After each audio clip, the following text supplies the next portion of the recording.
Pressure না থাকায় সকালে ময়মনসিংহ অঞ্চলের বেশিরভাগ ফিলিং স্টেশন বন্ধ থাকলেও বেলা বাড়ার সাথে সাথে বেড়েছে গ্যাসের চাপ। এদিকে নরসিংদীতে গ্যাস সংকটে ব্যাহত হচ্ছে শিল্প কারখানার উৎপাদন। এ নিয়ে আরও জানাতে ময়মনসিংহ থেকে যুক্ত হচ্ছেন হারুনুর রশিদ ও নরসিংদীর চুয়ালা থেকে রকিবুল ইসলাম। শুরুতে যাচ্ছি ময়মনসিংহে হারুনের কাছে।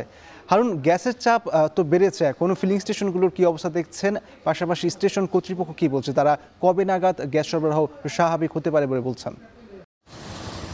ইশতিয়াক, ময়মনসিংহের সিএনজি ফিলিং স্টেশনের যে চিত্র, স্বাভাবিক চিত্র বেশ কয়েকদিন যাবৎ ছিল, সেটি কিন্তু পরিবর্তন হয়েছে। আমরা দেখেছি যে সকালেও সিএনজি ফিলিং স্টেশনগুলোতে যানবাহনের চাপ ছিল এবং দীর্ঘ লাইনে দাঁড়িয়ে কিন্তু গ্যাস নিয়েছিলেন যারা সিএনজি চালিত যানবাহনের চালক রয়েছেন তারা। কিন্তু সময় বাড়ার সাথে সাথেই কিন্তু পরিস্থিতি দ্রুত পাল্টাচ্ছে এবং এখন যে পরিস্থিতি রয়েছে সেটি হচ্ছে যে গ্যাসের চাপ বাড়ার কারণে কিন্তু এখন পূর্ণমাত্রার গ্যাস সরবরাহ করতে পারছে সিএনজি ফিলিং স্টেশনগুলো, যার কারণে কিন্তু দ্রুতই এই ফিলিং স্টেশনগুলোর যে পরিবেশ বা সেগুলো দ্রুতই বদলাতে শুরু করে এবং এখন কিন্তু একেবারেই কোনো দীর্ঘ লাইন নেই।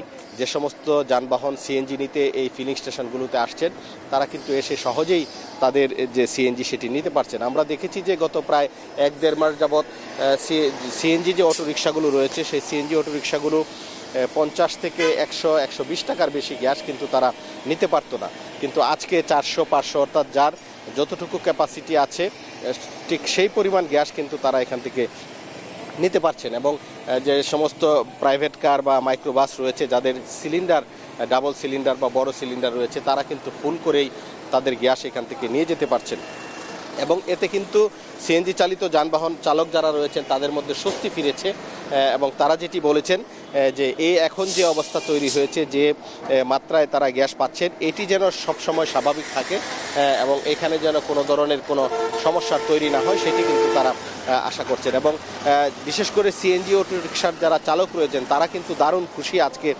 সকালের পর যারা এখানে সিএনজি নিতে এসেছেন তারা তাদের চাহিদা অনুযায়ী সিএনজি নিতে পেরে তারা কিন্তু বেশ খুশি এবং তারা যেটি বলছেন যে এই প্রায় 1 থেকে 1.5 মাস তাদের আয় রোজগারে বেশ সমস্যা হতো। তাদের যে সিএনজি অটোরিকশা কেনার যে কিস্তি সেটি তারা পরিশোধ করতে পারছিলেন না, মালিকের যে পাওনা সেটি পরিশোধ করতে পারছিলেন না, কিন্তু আজকে তারা গ্যাস পেয়েছেন। এক একজন 400-500 টাকার করে সিএনজি নিয়ে তারা কিন্তু এই ফিলিং স্টেশনগুলো তারা ছেড়ে যাচ্ছেন এবং তারা যেটি বলছেন যে এই অবস্থা স্বাভাবিক থাকলে তাদের যে ক্ষতি হয়েছে সেই ক্ষতি কিন্তু তারা পুষিয়ে নিতে পারবেন। আমি যদি একটু বলে রাখি যে ময়মনসিংহ নগরীর আশপাশের এলাকায় প্রায় 7টি সিএনজি ফিলিং স্টেশন রয়েছে। আমরা দেখেছি প্রায় 1.5 মাস যাবৎ শুধু স্টার ফিলিং স্টেশন ছাড়া অন্যগুলো বন্ধ ছিল, গ্যাস চাপ না থাকার কারণে তারা গ্যাস দিতে পারছিলেন না, কিন্তু আজকে সকালের পর থেকে কিন্তু সবগুলো সিএনজিতেই গ্যাস দেওয়া হচ্ছে বলে আমরা জানতে পেরেছি।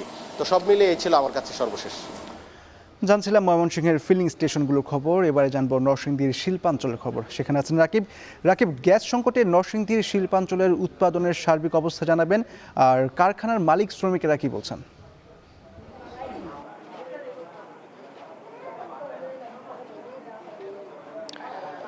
নরসিংদীতে দৈনিক 13 কোটি ঘনমিটার গ্যাসের প্রয়োজন হয় এবং দৈনিক এখানে গ্যাসের চাপ প্রয়োজন 50 PSI, যার বিপরীতে আসলে এখানে তার অর্ধেক চাপ পাচ্ছেন এখানকার টেক্সটাইল সংশ্লিষ্ট যারা রয়েছেন তারা আমাকে জানিয়েছেন। এই মুহূর্তে আমি দাঁড়িয়ে আছি নরসিংদী টেক্সটাইল চৌয়ালা টেক্সটাইল শিল্প এলাকায়। এখানকার শ্রমিক, এখানকার কর্মচারী এবং টেক্সটাইল মালিকদের সাথে আমি গত কিছুক্ষণ আগে থেকে কথা বলছিলাম। তারা আমাকে জানিয়েছেন যে গ্যাস সংকটের কারণে এই অঞ্চলের বেশ কিছু শিল্প কারখানা বন্ধের পথে, বেশ কয়েকটির উৎপাদন সাময়িকভাবে বন্ধ রাখা হয়েছে। আমার ঠিক ডান পাশে, অর্থাৎ যেখানে আমি দাঁড়িয়ে রয়েছি এটার পাশেই যে কারখানাটি রয়েছে সেটিও কিন্তু গত কয়েকদিন ধরে বন্ধ রয়েছে গ্যাস সংকটের কারণে। তারা বলছিলেন যে গ্যাস সংকটের কারণে, অর্থাৎ গ্যাসের চাপ পর্যাপ্ত না থাকায় আসলে তুলা থেকে সুতা প্রসেসিং সহ অন্যান্য যে কার্যক্রমগুলো রয়েছেন সেগুলো তারা করতে পারছেন না, যার ফলে দৈনিক আসলে এই অঞ্চলে কোটি কোটি টাকার লেনদেন কমে যাচ্ছে। এছাড়া নরসিংদীর চৌয়ালা ছাড়াও মাধবদী, বিসিক, শিল্পনগরী, রায়পুরার আমিরগঞ্জ সহ পার্শ্ববর্তী যেসব অঞ্চলে টেক্সটাইল এবং এই সংশ্লিষ্ট শিল্প প্রতিষ্ঠানগুলো রয়েছে সবখানে কিন্তু ঠিক একই অবস্থা। এরই মধ্যে আসলে মরার উপর খাড়ার ঘা হয়ে দাঁড়িয়েছে বিদ্যুৎ সরবরাহের ঘাটতি।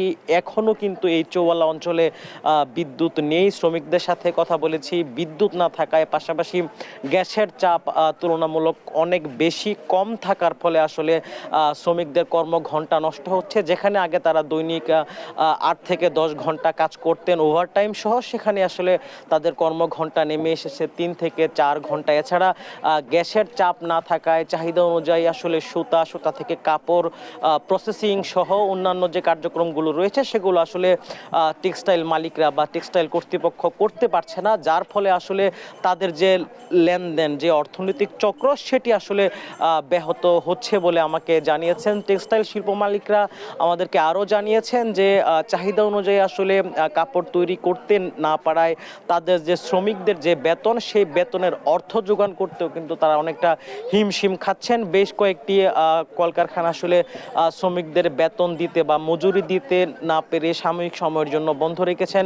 তো যদিও এখানকার কারখানা বেশ কয়েকজন কর্তৃপক্ষ আশাবাদ ব্যক্ত করছেন যে আজকের পর থেকে গ্যাসের সরবরাহ কিছুটা স্বাভাবিক হওয়ার সম্ভাবনা রয়েছে এবং এই স্বাভাবিক হওয়ার পরে তারা আসলে কারখানাগুলোতে পুরোপুরি উৎপাদনে যাবেন বলে আমাদেরকে জানিয়েছেন।